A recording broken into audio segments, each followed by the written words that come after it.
U.S. President Donald Trump has said he wants Egypt and Jordan to take in Palestinians from Gaza. Trump said he had made the request to Jordan's King Abdullah and planned to ask Egypt's president on Sunday, too. Describing Gaza as a demolition site, Trump said, "You're talking about probably 1.5 million people, and we just clean out that whole thing." He added that the move could be temporary or it could be long-term.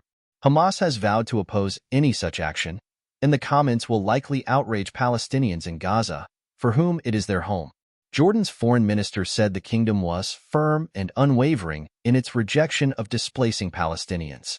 A ceasefire is being observed in Gaza after a deal between Israel and Hamas to halt the war which began when Hamas attacked Israel on October 7, 2023. About 1,200 people were killed and 251 taken back to Gaza as hostages. More than 47,200 Palestinians, the majority civilians, have been killed in Israel's offensive, Gaza's Hamas-run health ministry says.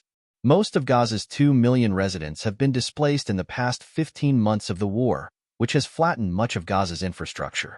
The United Nations has previously estimated that 60% of structures across Gaza have been damaged or destroyed, and it could take decades to rebuild. Trump made his comments while speaking to reporters on board the Air Force One. "Almost everything is demolished and people are dying there. So I'd rather get involved with some of the Arab nations and build housing at a different location where maybe they can live in peace for a change." Trump did not give further details of the proposal, and the subject was not referenced in the White House's official readout of the call. Our Palestinian people in the Gaza Strip endured death and destruction for 15 months without leaving their land.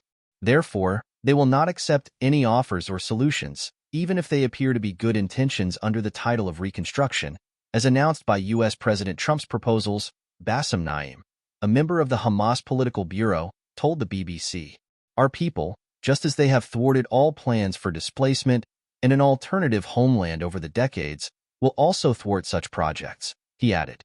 Asked about Trump's comments, Abu Yahya Rashid, a man displaced in the southern city of Khan Yunis, said, "We are the ones who decide our fate and what we want. This land is ours and the property of our ancestors throughout history.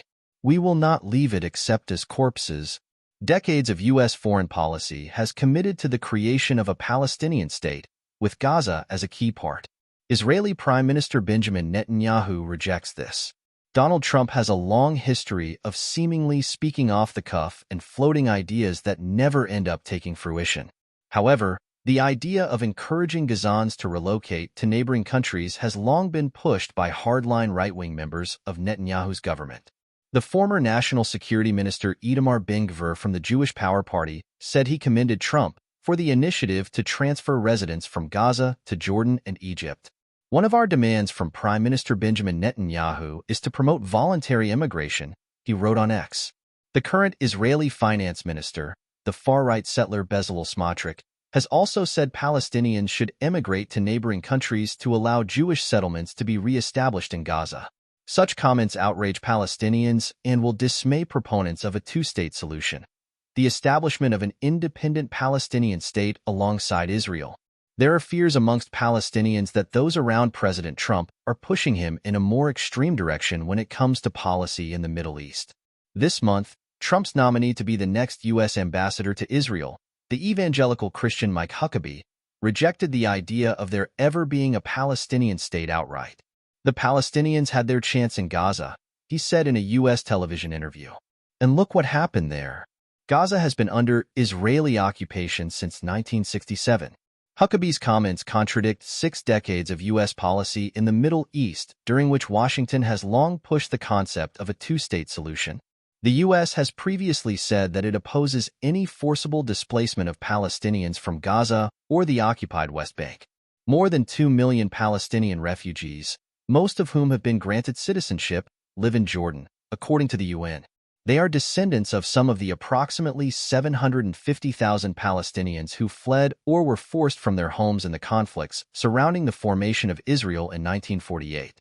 Thousands of Palestinians have fled to Egypt since the war with Israel began, but they are not recognized there as refugees. In October 2023, Egypt's President Abdel Fattah al-Sisi said he rejected any forced displacement of Palestinians into the Sinai Peninsula, and that the only solution was an independent state for Palestinians. Some on Israel's far right want to return to Gaza and establish settlements there. Israel ordered a unilateral pullout in 2005, with 21 settlements dismantled and about 9,000 settlers evacuated by the army. Trump's comments came as displaced people were delayed from returning to their homes in northern Gaza after Israel accused Hamas of breaching the terms of a ceasefire deal. There is nothing there. There is no life. Everything is demolished.